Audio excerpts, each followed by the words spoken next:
Дами и господа, това е за всички, дето живеят с името на Али в устата.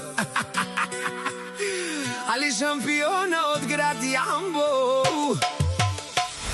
Щом се събудят, първо за мен говорят. Щом си легнат, пак моето име повтарят. Всеки слух е безплатна реклама, всяка интрига прави името ми по-голямо.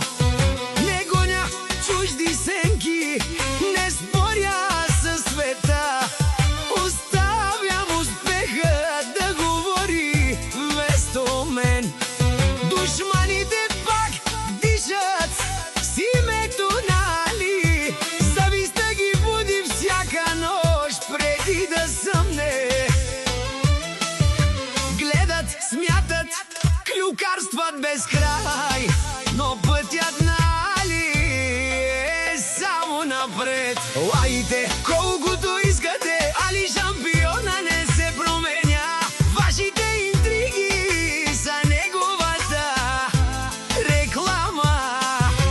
Колкото повече мразите, толкова повече блести. Защото истинската сила не се доказва с думи.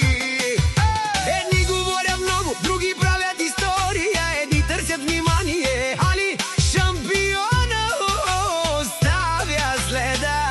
Завистта е тежък товар, носете си я сами.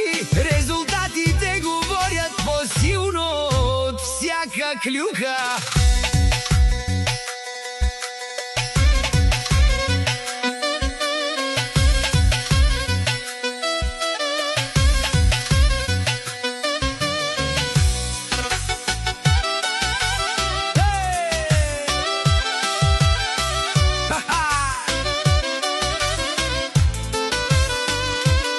Фалшивите маски падат рано или късно. Истината не крещи, тя просто остава. Едни живеят за хорското мнение, други оставят име след себе си.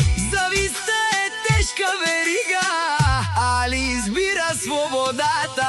Лайте, шепнете, измисляйте пак, не можете да спрете човек с характер и хъс. Докато вие сте заети да гледате назад, Али вече е направил следващата крачка.